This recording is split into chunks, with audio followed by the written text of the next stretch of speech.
You are always help us with hepatitis C.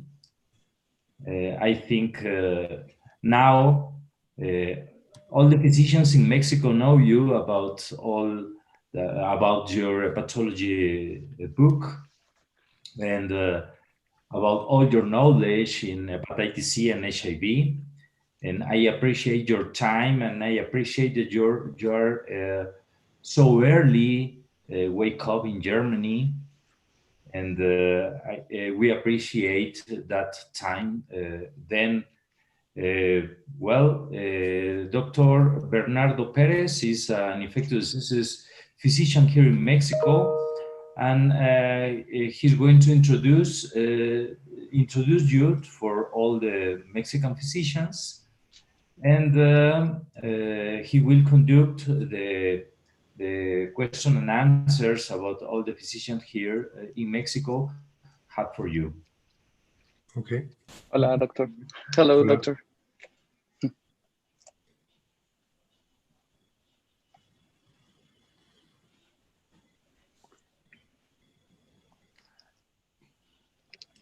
Well, Bernardo, if you want to introduce Dr. Stefan, please. Sí, doctor. Bueno, pues muy buenas noches. Qué gusto que se encuentren el día de hoy con nosotros. Presentaré al doctor Stefan Mauss. Él se especializó en medicina interna y gastroenterología en la Universidad de Heinrich-Heine en Düsseldorf. En el 96 fue miembro fundador del Centro de VIH y Hepatogastroenterología, una clínica ambulatoria y un centro de investigación privado. Sus principales intereses de investigación son las complicaciones de la terapia antiviral y su tratamiento en el VIH, hepatitis B y hepatitis C. Además, se centra en las estrategias, estrategias de tratamiento para la hepatitis B o C en pacientes mono o coinfectados con VIH. Ha publicado más de 190 artículos y reseñas originales en revistas internacionales. Ha editado numerosos libros sobre el VIH y hepatitis virales, incluido Hepatología, que ya lo platicaban. And it's a great honor to introduce our next speaker. We greatly appreciate it. With you, Dr. Stefan Mauss.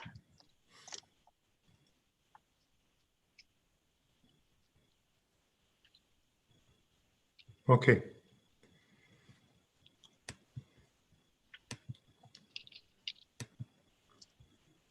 Yeah.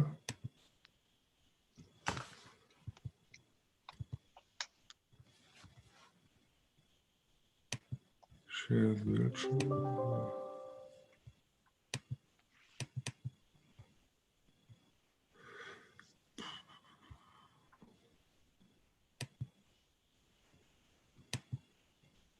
So it's okay now? Yes. Okay. So, buenas noches, Mexico. That's the only thing I can say in Spanish. Here it's very early and cold and rainy, and Antonio just said me you have got nice weather like always. So it's an honor to have this early morning workshop for me and late night workshop for you. And I know that a lot of you are interested in hepatitis infections.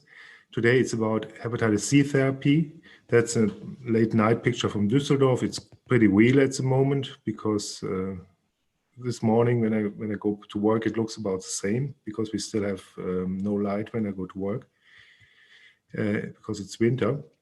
So I am treating hepatitis C, HIV-coinfection now for approximately 30 years. And it used to be special in a way that's cumbersome. Its efficacy was really lower. You treated a lot of patients with interferon for up to 1 year without success. So it was pretty frustrating. You had more drug-drug interactions. Anemia was more frequently, for example, and liver complications because of the early HIV drugs. If you didn't treat it successfully, there was more rapid liver fibrosis progression, which was not what you wanted. You want to prevent this. And people with hepatitis C had lower CD4 cell counts and a higher incidence of hepatocellular carcinoma. So this was a pretty for patients and doctors frustrating area. This has completely changed. I present you just to show you this. It's called a negative study because HIV-HCV co-infection in this paper was considered to be treated less effective than in mono-infection. But if you look at the figures, this is treatment with Harvoni, Sofosbuvir 8 weeks. Success was 94% compared to 97%, which was no statistical significance. And in the other paper, in the other group, which was treated more for 12 weeks because there were more people with difficult to treat hepatitis C, the difference is again about 3%, which was because the group is larger, statistically significant. But I think everybody who knows the past would jump for joy if patients with HIV-HCV co-infections were treated with a success rate of 94%. This is really a big success, and treatment failure, in particular in patients with early HIV-HCV co-infection, is really rare at the moment. So the only problem now is access to these drugs, because the drugs came at a high price. In Germany, treatment cost in the beginning 200,000 euros. Now it's down to 30,000 euros.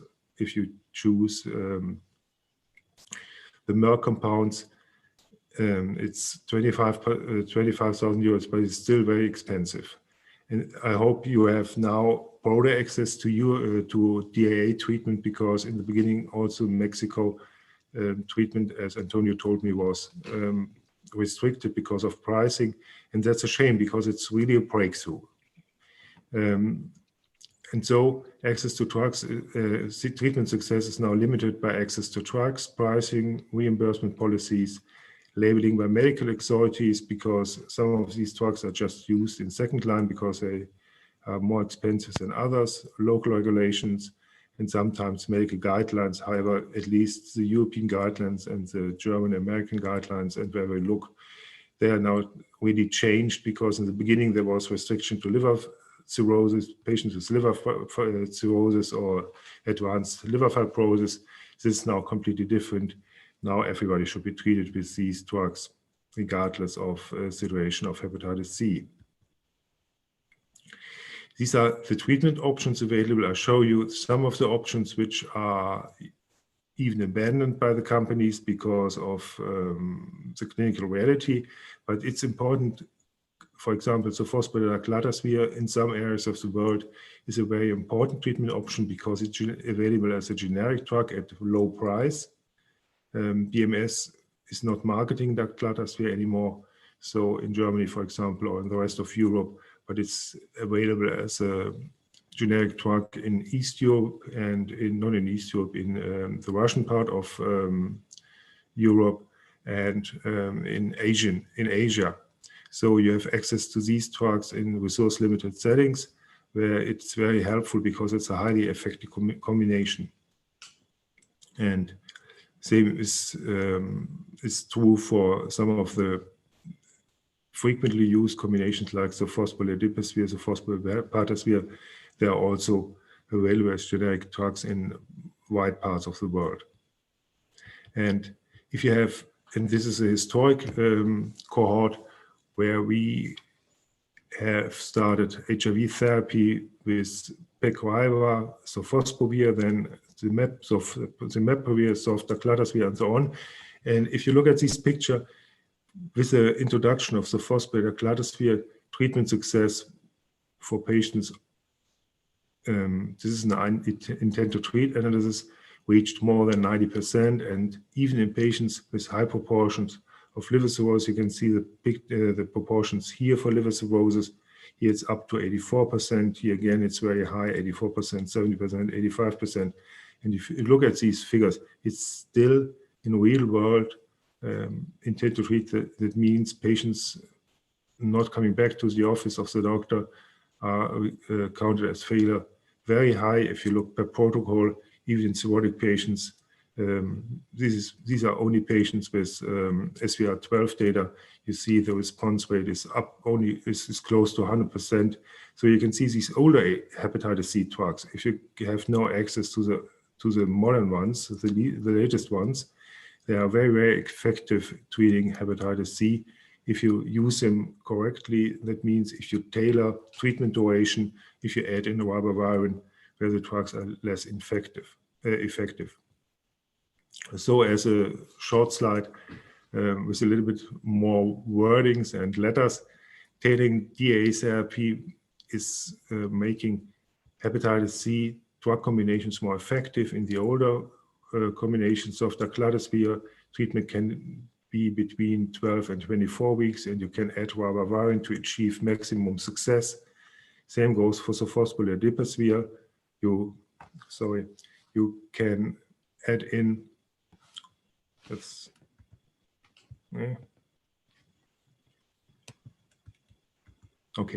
you can add in ribavirin, in particular in genotype 3 and liver cirrhosis, because ledipasvir has suboptimal efficacy in genotype 3.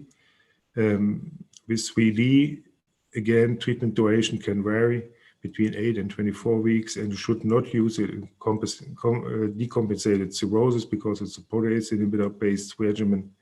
So Velpatasvir is easier, it's flat rate 12 weeks, and you add ribavirin only in decompensated cirrhosis and in difficult to treat genotype 3 patients.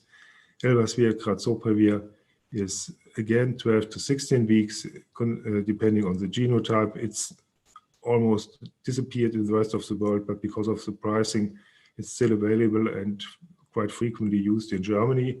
I think in other parts of the world, it's more or less gone. And GP, velpatasvir, pibrentasvir is again 8 to 12 weeks, mostly 8 weeks, and very infrequently used for 16 weeks in pre-treated genotype 3 patients.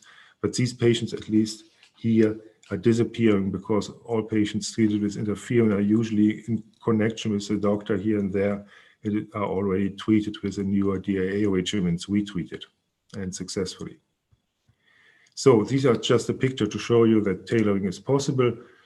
On the left side, these are patients with ledipasvir sofosbuvir, which are shortened to 8 weeks. These are patients without liver cirrhosis, and you can see these patients respond very well if they are selected in the right way and have same efficacy like patients treated for 12 weeks. This, of course, saves money, and the same is possible for 3D in patients with genotype 1.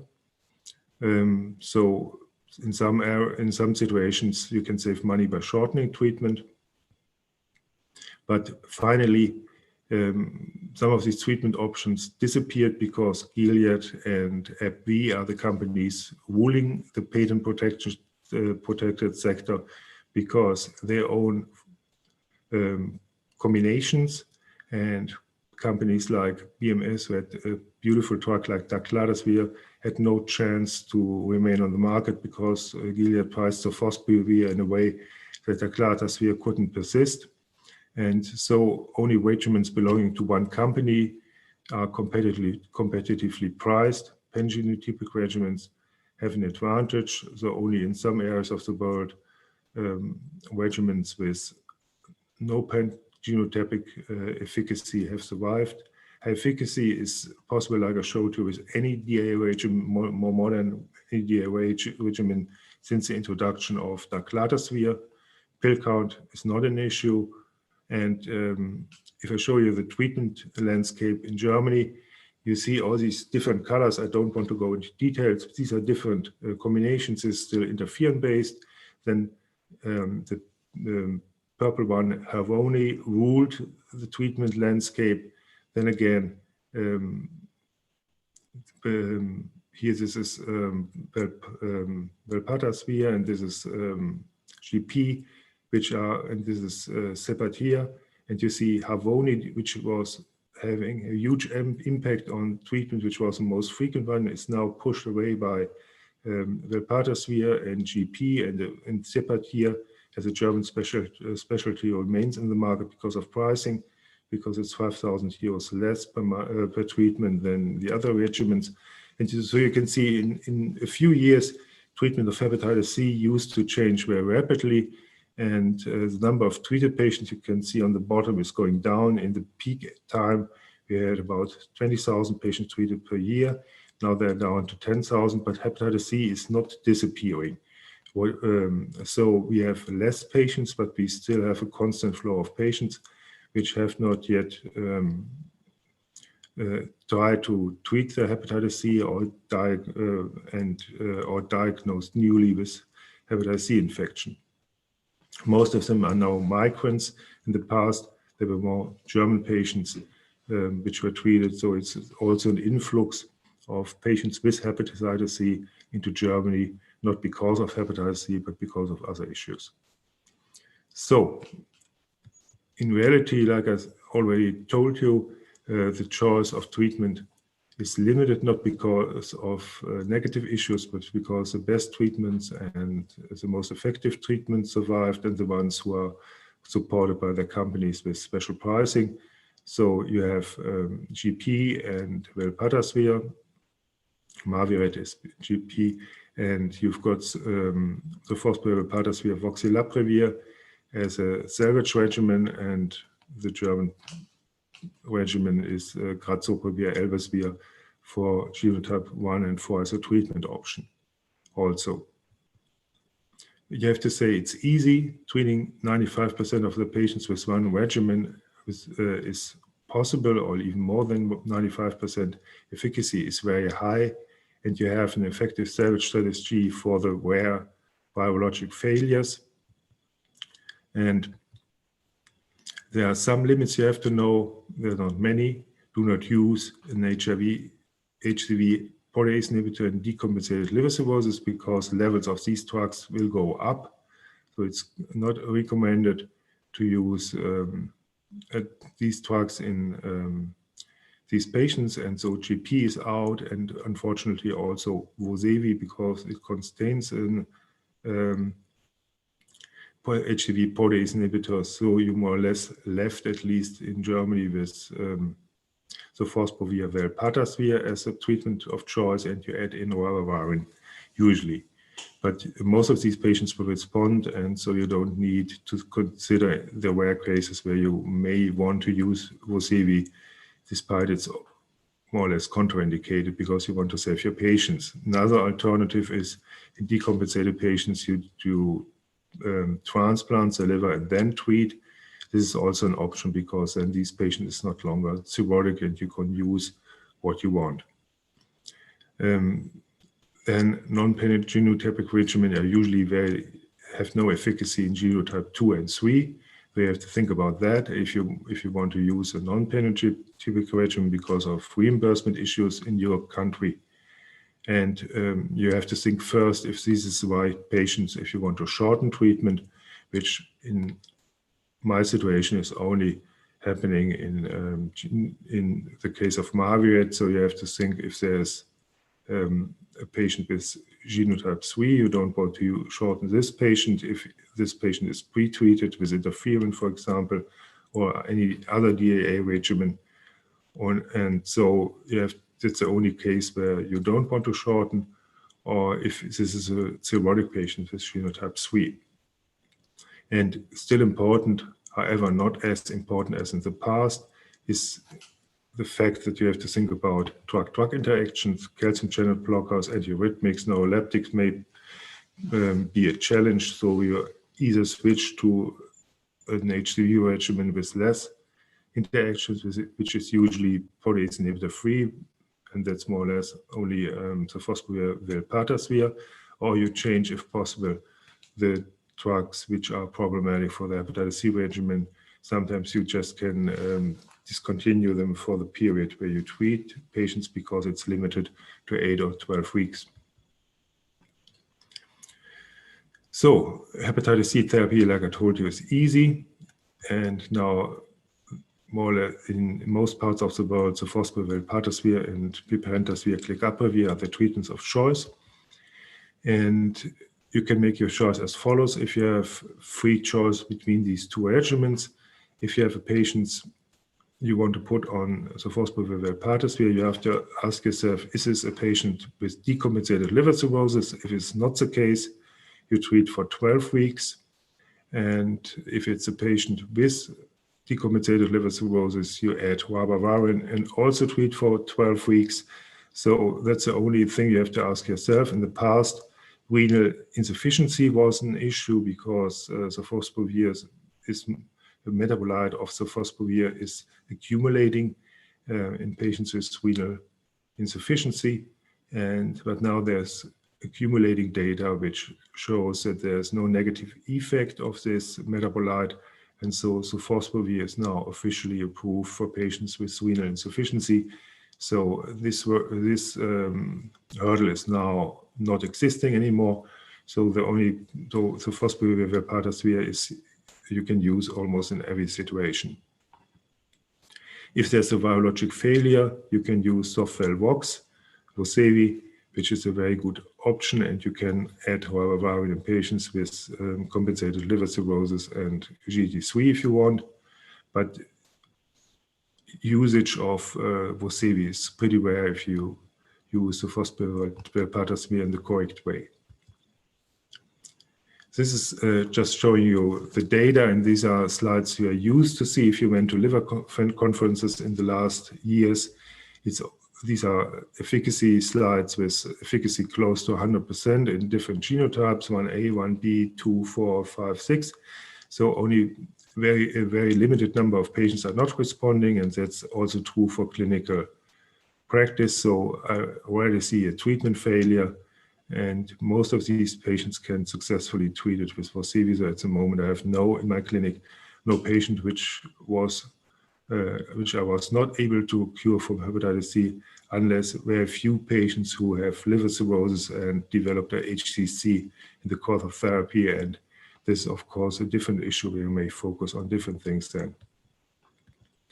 So, nevertheless, genotype 3 is also a challenge for Sofvel. You can see this is an early study from Foster, and there's a signal. These are the red circled numbers that Sofvel may not reach high efficacy in genotype 3 as we used to see in genotype 1. And there's data from an American cohort, the Veteran Affairs cohort, which also shows that in patients with, in particular with liver cirrhosis, Sofvel in genotype 3 may be less effective, and that's reality also. Most treatment failures I see at the moment in my clinic, which do not successfully respond to first-line therapy, are genotype 3 and liver cirrhosis. And usually in Germany, this goes hand in hand with intravenous drug use. So these are long-term intravenous drug users, which are frequently on opioid substitution therapy and stabilized, but nevertheless have long-term infection with genotype 3. So in case you have treatment failure, retreatment is pretty successful. As you can see, it looks like you treat naive patients with Vosevi. Relapse rates are here very rare. Breakthroughs are also very, very infrequent. And so this is a very good option if you have a patient you want to retreat. In case you go to option 2, you have access to Clecaprevir Pibrentasvir, which is also in most areas of the world, people has either first-line access to GP or Sofosbuvir Velpatasvir. So in case you have Clecaprevir Pibrentasvir, you have to think if this is a patient with compensated liver cirrhosis or not.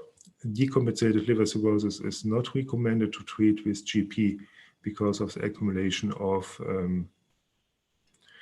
Pibrentasvir. So if you think this patient has no, or you know this patient has no liver cirrhosis, you go for 8-week therapy, unless it's a GT3 patient, which is pre-treated with interferon, ribavirin, plus minus Sofosbuvir.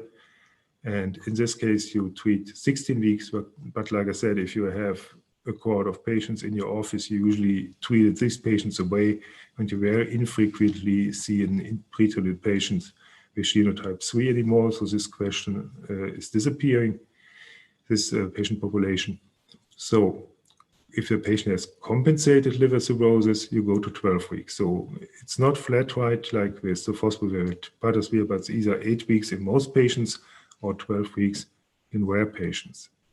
In case of virologic failure, it's again quite standardized.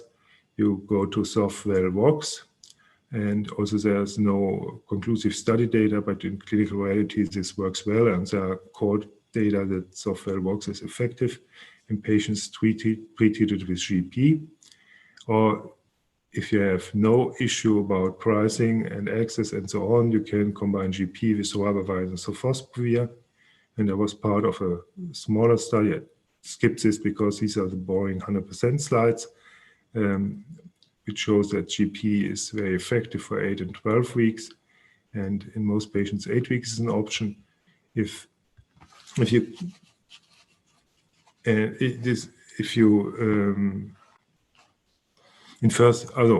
just want to stress this before I go to the retreatment issue.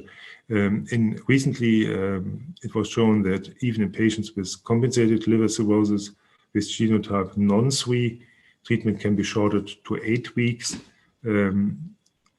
because of very high efficacy. And this is a large study which shows that cirrhotic patients respond as well as non-cirrhotic patients if they have non-genotype SIDVI to GP. So that's again saving time and money, which is good. And these are patients with DAA failures, which were retreated with GP only, and there's a clear it's clearly indicated that patients with NS5A resistance or protease inhibitor plus NS5A resistance are not responding optimally to GP. So GP as a salvage therapy is not recommended. But if you, like I said, if you do have access to more flexible treatment options, the Madigan 3 study showed that patients who were relapsing on a treatment after treatment with GP were retreated with Velpatasvir, Velpatasvir plus Sofosbuvir plus ribavirin could be salvaged successfully, but in the real world, most of these patients would be retreated with Vosevi by now. But just to show you that in some cases where you may need a different option, this is Sofosbuvir is making GP more powerful for retreatment. So what remains special in HCV-coinfection? Usually you have more polypharmacy because of the antiretroviral therapy, and in an aging HIV population there are other drugs, and you have more frequently drug-drug interaction because of polypharmacy. HIV therapy which is safe are NRTIs, tenofovir, TAF, FTC, 3TC, abacavir you can use without any worries. Velpatasvir is a safe drug, and the integrase inhibitors, dolutegravir, bictegravir, and raltegravir are safe, which means any unboosted treatment more or less is a good choice. If you have ritonavir or cobicistat boosted regimens, you shouldn't combine them with hepatitis C protease inhibitors, which means your choice is limited. And usually you're going to choose Sofosbuvir, Velpatasvir, or Velpatasvir as your treatment of choice. Older NNRTIs, ephedrins can only be combined with Sofosbuvir, Velpatasvir so far because of the reduced drug levels with the other regimens, and same goes for nevirapine. And if you put patients on unboosted regimens with an integrase inhibitor or with an NNRTI like Velpatasvir, you are safe. So it can also be easy if you think a little bit and you have choices with your antiretroviral therapy. And if you have some doubts, not only with the HIV hepatitis C drug interactions, you can go to the Liverpool website. There's a HEP drug interaction checker, which is a good tool to assess these interactions.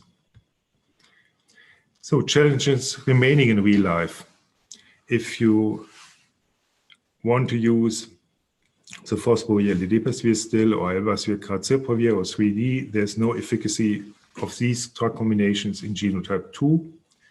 Genotype 3 is a bit more difficult to treat, so most of the relapsers may be genotype 3. And patients with advanced liver cirrhosis are more difficult to treat, like I showed you, even with more modern regimens, like Sofosbuvir, for example. And advanced renal insufficiency may also be a challenge, or the combination of both, which is happening in dialysis patients quite frequently.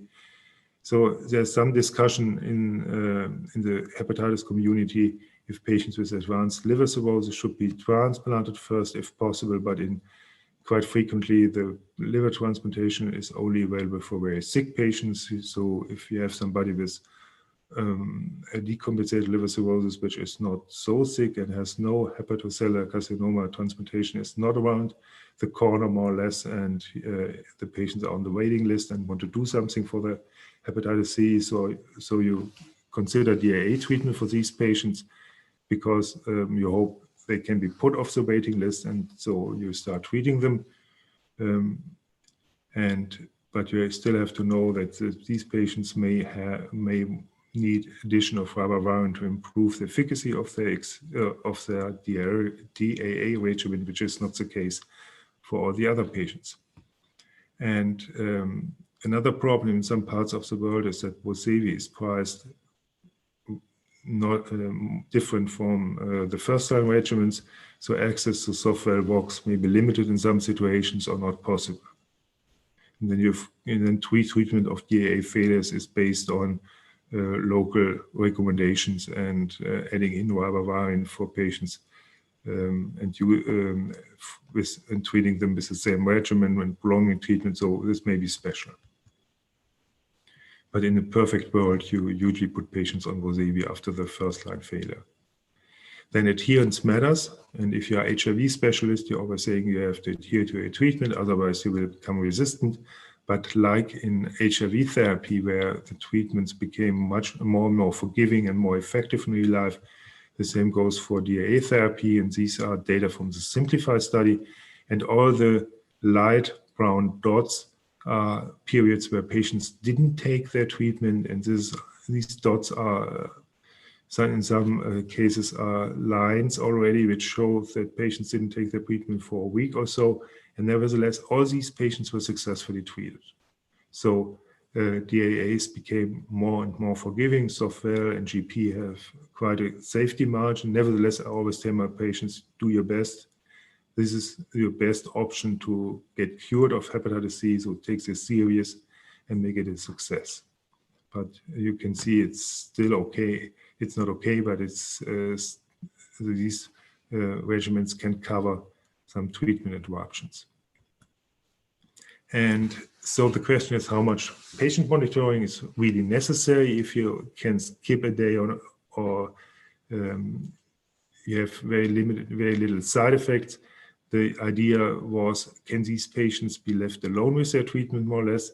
And this is a study done by Australian doctors. And as you know, Australia is a very big country and with a huge countryside where you don't have easy access to medical services.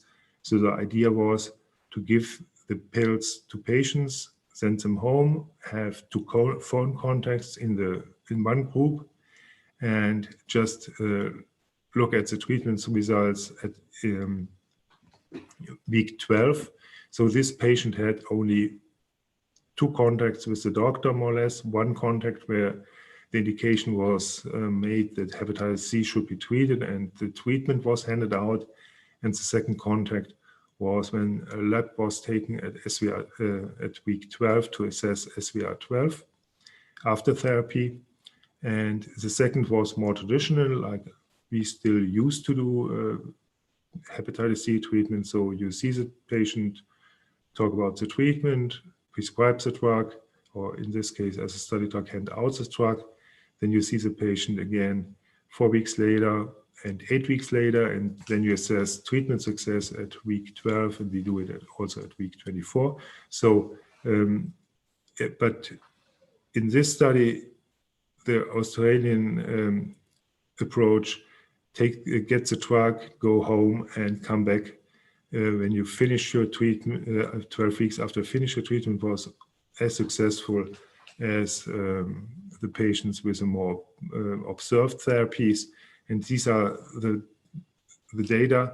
There was a little bit higher rate of patients not coming back in the simplified approach, 4% versus 3%, but this didn't change efficacy in intent to treat analysis overall. If you look at the data, standard, which is the brownish color, versus simplified, which is the gray color, was in intent to treat 98% versus 96%, which didn't make a difference. So these patients had the same chance of getting cured from hepatitis C if they were seeing a doctor during their treatment or if they were left on their own, except for 2 telephone contacts, which tells you treatment is highly effective and very well tolerated.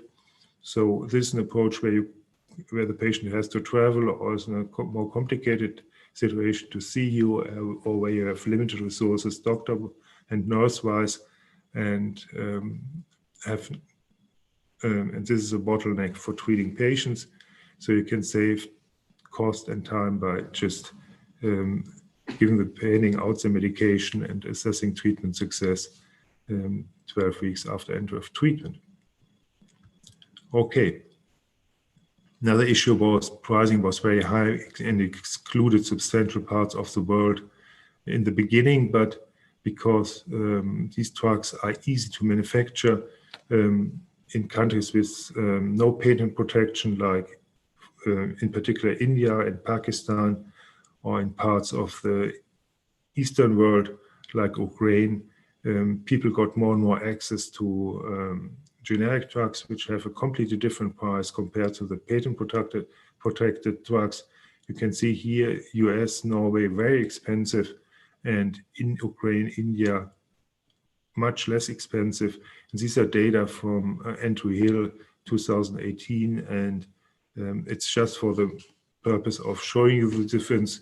Now, updated pricing shows that in some of these countries where generics are available, prices have gone down even more. So HCV therapy in these parts of the world became really affordable, which is good. Then there's talk about eradication of hepatitis C.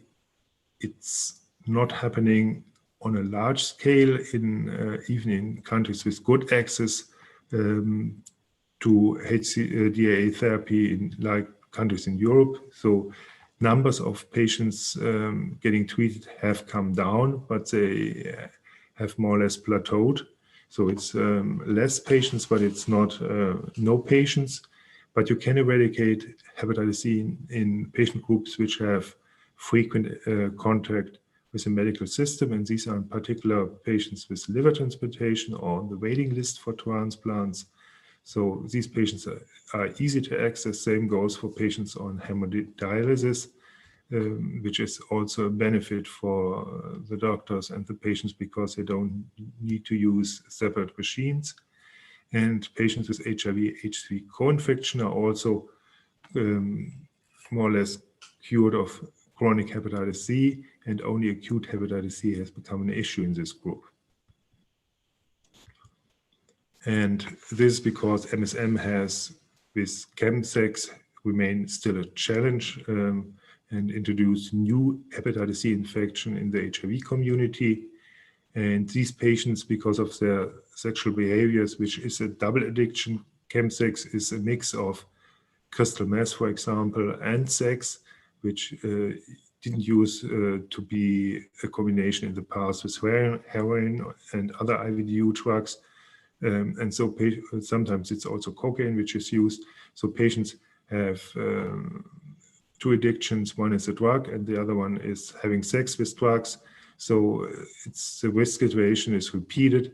And in this case, new infections after successfully cured hepatitis C infection is not infrequent. And you see that patients, which we were more worried about, intravenous drug users, have much lower reinfection rates compared to MSM. And these are data from the GECCO cohort from Germany.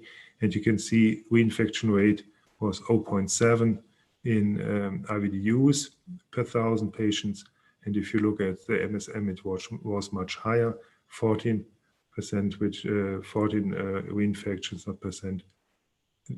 Yes, it's per 100 patient patient years. So it's 14 reinfections per 100 patient years. It's much higher than 0.7 in IVDU. So it's really dramatic because we see frequent reinfections.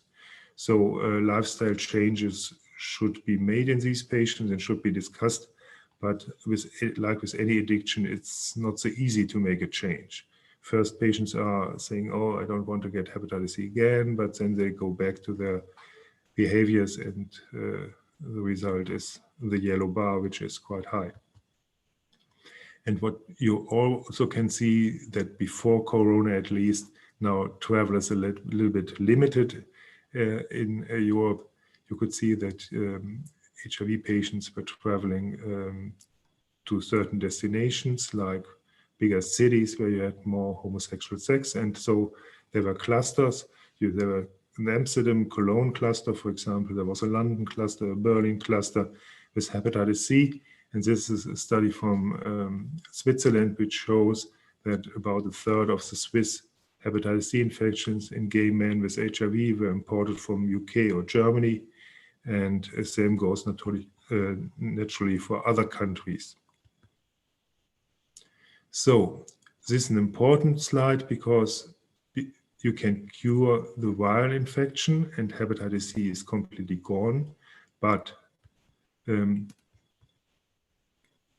patients have still ongoing liver disease. You don't have to read these tables. We made an analysis of the German hepatitis C register cohort, and these are like 30,000 patients. And we looked which patients still have a considerable risk for having decompensated liver cirrhosis, or patients who have a risk of dying from liver disease. And you see overall survival is limited for patients with increased ALT still after cure of hepatitis C and increased GGT. These are simple measurements. And what is behind that? It's usually diabetes, it's obesity, it's alcohol use. These are the most frequent reasons, and liver cirrhosis. It's quite simple because these are not magical diseases, but you still have to think that some of these patients with hepatitis C have existing comorbidities for the liver, and these patients are not cured from these comorbidities by treating hepatitis C. The cause of the liver disease may be slower, but still there's a considerable risk. And if you have a large cohort, the death rate of these patients is definitely higher than patients who have no obesity, no diabetes, no alcohol abuse, and no liver cirrhosis. So these patients should be monitored, and if possible, the comorbidities should be successfully treated. And the other point is, you shouldn't send home your patients with liver cirrhosis. You have to do imaging procedures to see if a hepatocellular carcinoma develops.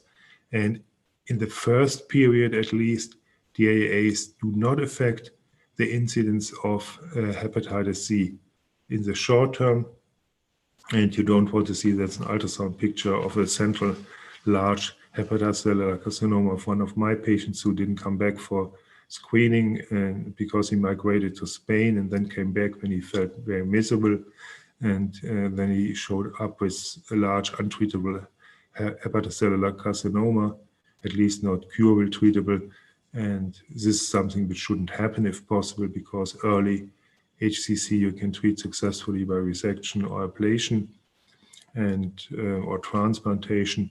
So this is still patients you have to keep in surveillance. The cirrhotics patient shouldn't be sent home, and it's still not known how long you should do surveillance, because usually the liver function in compensated patients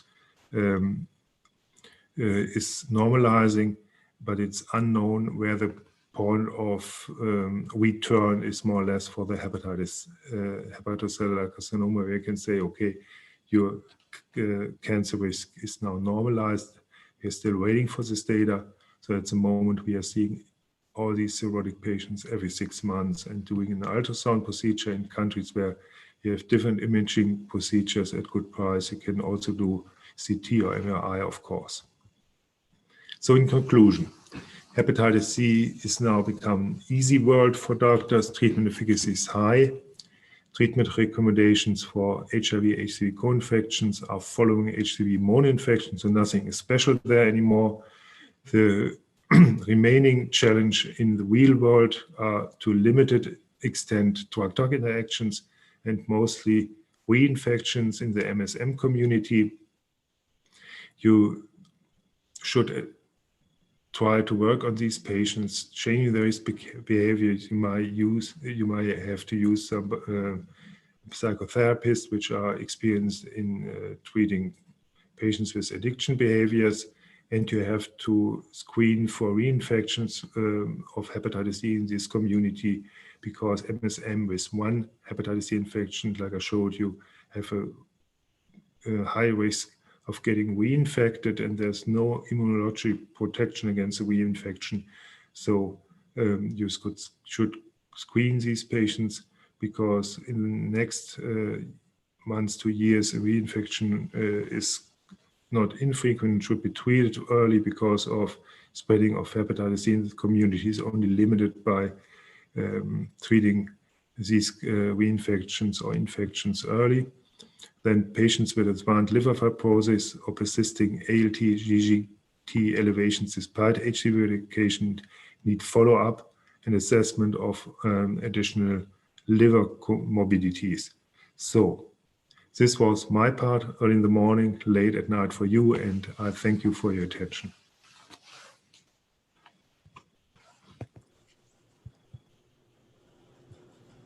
Thank you very much, Dr. Stefan Mauss, for your excellent talk. We have some questions for you from your audience, and I would like to start by asking you, do you consider that primary care physicians should be trained to detect and treat viral hepatitis C infection? I think in general, it depends always on the resources. I think the experience in Germany is, because we have good access to specialists, that primary care physicians are reluctant. If you look at the Australian example, they went even further in difficult to in areas with difficult access to medical care. They're using nurses. They're going even beyond general physicians. So, the data from the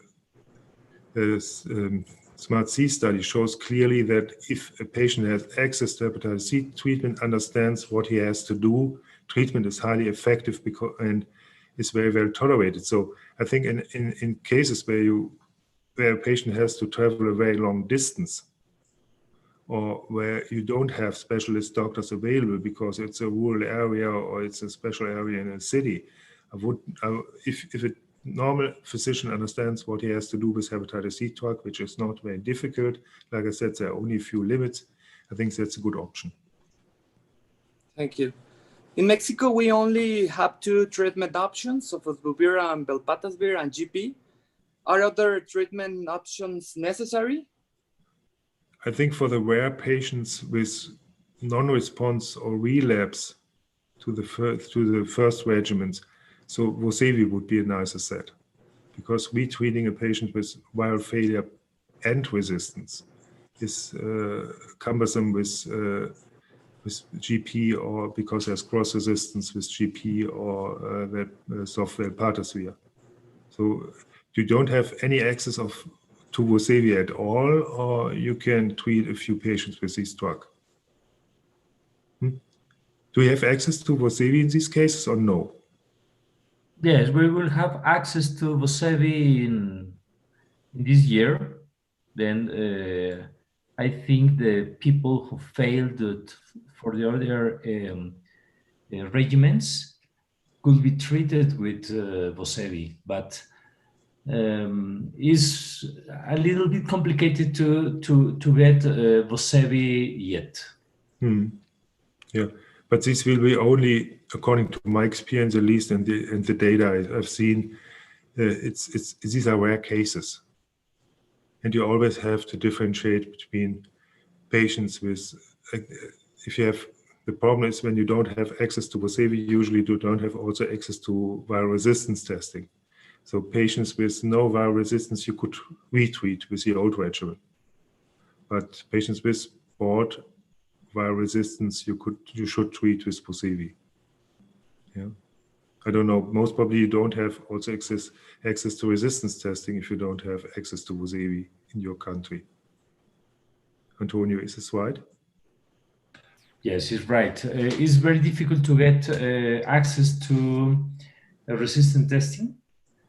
And then each patient who failed to Pclusa or Velpatasvir is possibly the best choice, but sometimes or almost it's very common that we don't have access to testing for patient who failed to the other regimens. Then only VHC-VIH could be the good choice. Yeah, that's true. Yeah.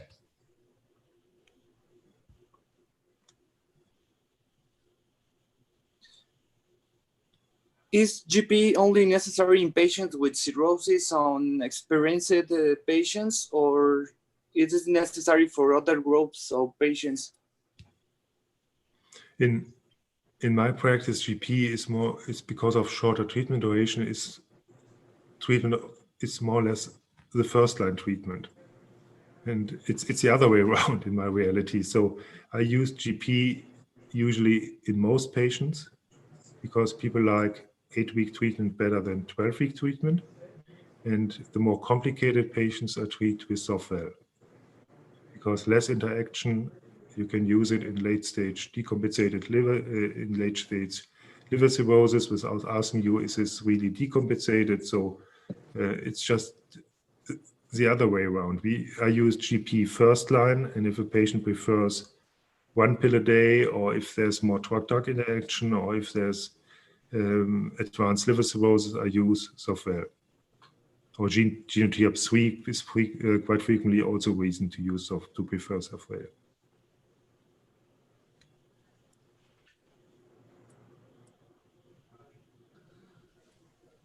We other questions. Are there any no interaction between doravirine and other antiviral medication used for hepatitis C?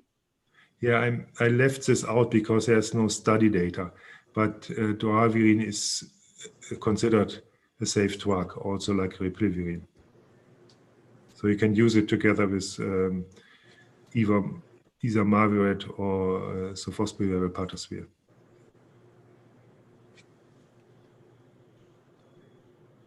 ¿Tiene alguna otra pregunta, doctor Mata?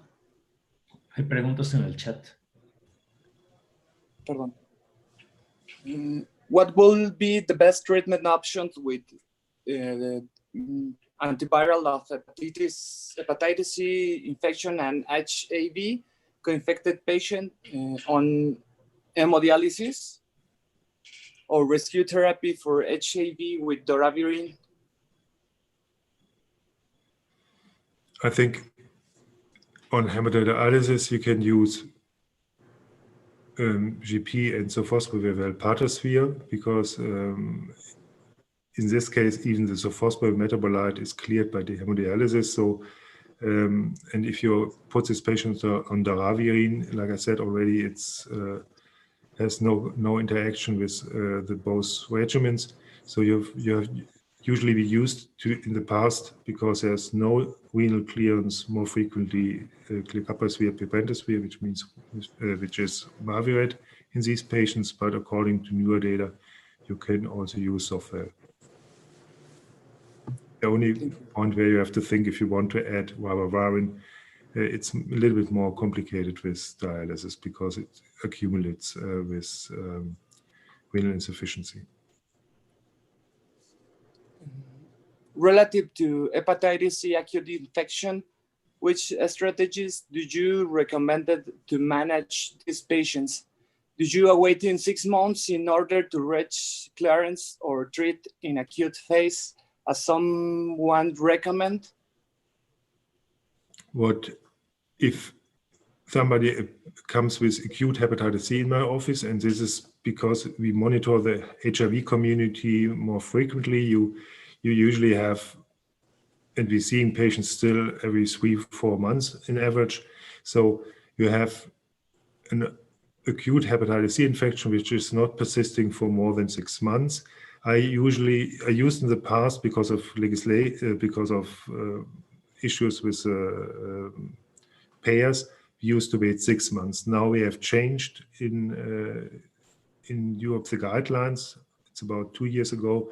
We said, okay, if you monitor a patient and you assess hepatitis C viral load 2 times, at least 4 weeks apart, and there's no drop of this viral load, then you're allowed to treat these patients if the circumstances are important.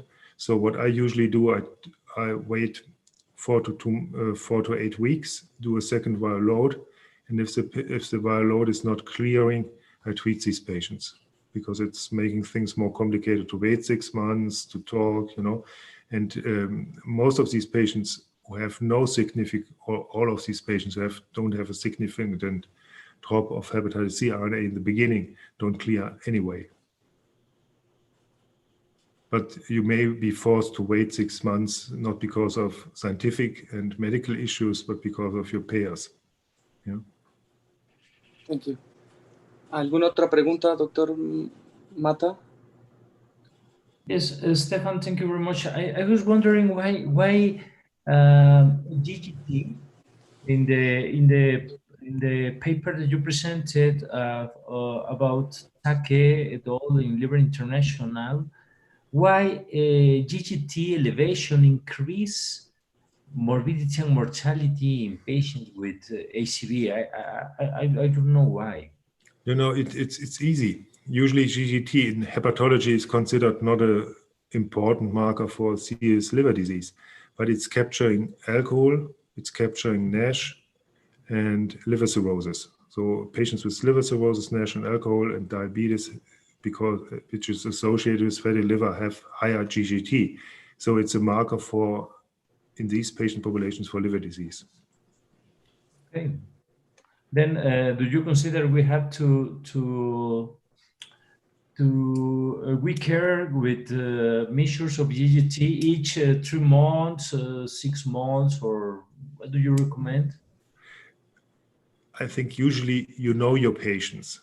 So when a patient is sitting in front of you and is obese and has still, after hepatitis C cure, elevated liver enzymes, including GGT or just GGT, it's usually not isolated GGT. So it comes together with transaminases. So these are not high transaminases, but slightly higher transaminases plus a GGT. Since this is a signal that there's something going on and the patient should be assessed. And if the patient is obese, it's not easy, I know, should lose weight. Yeah. If a patient is not obese and still drinking a lot of alcohol, it should be counseled that this is maybe too much and things like this, So so hepatology doesn't stop with cure of hepatitis C if a patient has still sickness of a liver disease. Yeah, that's a message. Okay. I have another couple of questions for you. Genotyping for HCV, then do you recommend in some special cases, because for example here in Mexico we are not doing genotyping for HCV in patients without cirrhosis, and maybe patients that were exposure to another DAA. But considering genotyping, do you recommend in another different kind of patients? I think genotyping could be helpful in your situation, but you have to genotype more or less everybody when a patient has a relapse, because then you can differentiate relapse from reinfection. If you want to save money on a large scale, I think you can, with pangenotypic regimens, forget about genotyping.